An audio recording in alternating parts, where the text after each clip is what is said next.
All right, let's take a look at shares of Tesla. That stock is down over 45% from its record highs back in December. Stock here up about 4% to round out the week. But again, we were off 50% from those records just a couple of days ago. When it comes to negative news flow, the company really has seen it all in the last few months. Tariffs, we've got Musk's government roles, EV competition, and a sentiment washout in the name. Joining us now to discuss is Tom Narayan. He's the lead equity analyst of global autos at RBC Capital Markets. So Tom, you have a buy rating, $440 price target on the stock. I'm just curious the questions that you've gotten, from clients, from colleagues, from peers last couple of weeks as you kind of look at this story, which simply on the stock price has sort of come undone at this point.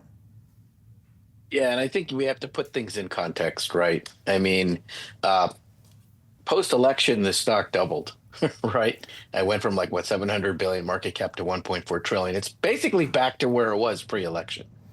So let's put that all in context. Now, the questions I've been getting asked have to do with really two topics. One is this new affordable car that's supposed to come in this semester, right? H125. What is that exactly? Also, what's going on with deliveries? Why they've been so sluggish in January and February? And the second one is about this June robotaxi product that they're going to unveil in Austin, and whether we'll have unsupervised FSD or not. I think a lot of investors are looking at this move in the stock and trying to see if it's time to start owning the name. So, Tom, I want to follow up on that first point.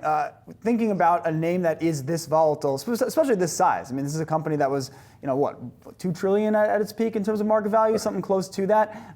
Just how you, as an analyst, handle that process. It's a feature of Tesla's stock. It makes the fundamental story perhaps more challenging. But I'm just curious how, over the years you've managed, with your team to, make sense of or learn to understand that this is the kind of stock that's going to be moving 10, 20, 30% in a couple weeks or a couple months. And there's just a lot of names in the market that won't do that in years. Yeah, I mean, the answer is we don't really worry about that.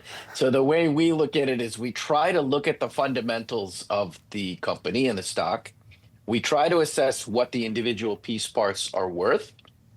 And, if there's some news events like the election and what some folks may think that could mean or not mean to the stock, that maybe that's noise, So the way we look at Tesla and why we have, our valuation the way it is we look at the total addressable market size of autonomy, robotaxis, FSD, and that's the lion's share of our valuation.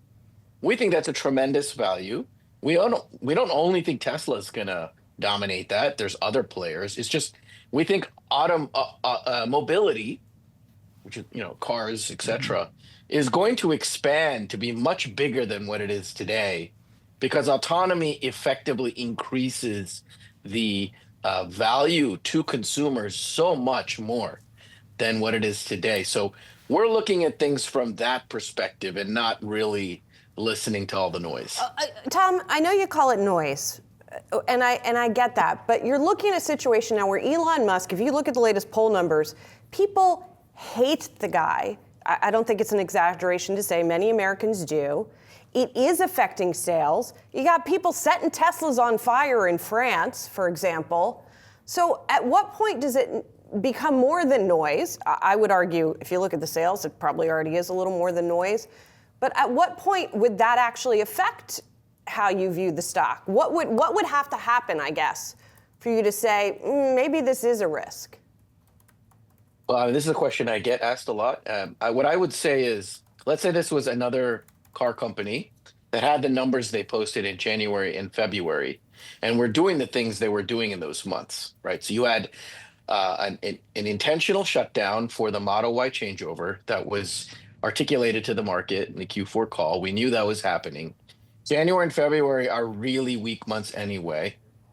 And sure, you have some models that are very long in the tooth, right? Model 3, Model Y. You also have this Osborne effect, people seeing that there's going to be a Model Y changeover and a new affordable car. So folks could have been potentially waiting on that. So there's a lot of reasons, and I think the headlines that you saw in the press, no offense, was a lot of car sales are down 45% in Europe, right? In the month of was it February or January? But that's going from like 14,000 to whatever 7,000. The company sold like 1.7 million cars, right? So they're looking at the percentage change, but these are tiny numbers we're talking about. If this was another car company and all of these things were happening, I think I would understand, okay, this is what's happening. Now, this extra component that's I think it's been talked about obviously in the media and everything. It's probably getting a lot of attention. I don't know, honestly, if that's what's driving the weaker sales. I think a lot of folks look at a car purchase as I need to buy this for my family. What is the best EV in the market today for the range and the price?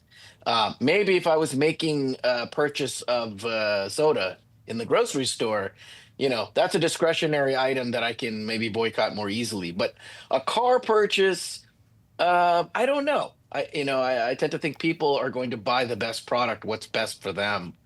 And looking at the data that we have, I don't know there's enough to say that, oh, all of this is because of, some of these considerations we're hearing about.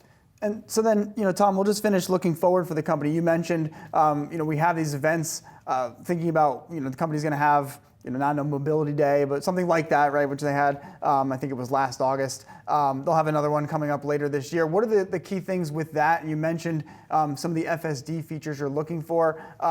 How are you thinking about that kind of event? And then, real pie in the sky, the Tesla robots, personal assistants, all these sorts of things. How you look at that product roadmap really for the company over the next year.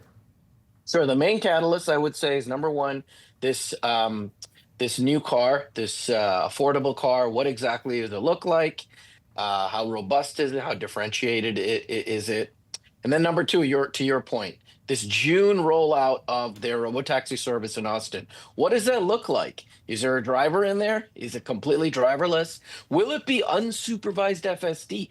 That would be an amazing breakthrough, right? Because the only other thing you have like that is Waymo, which is pretty expensive vehicle. It's like $200,000 something. What if you could get it for $30,000? That changes the game. So we have to see what happens. That would be a pretty big catalyst. In terms of humanoid robot, I don't know if we'll get anything meaningful this year on that. I actually don't ascribe much of that in my valuation, but certainly the robotaxi news and something on the affordable car could be pretty important. We shall see, Tom. Thanks a lot for joining us. Appreciate it. Sure.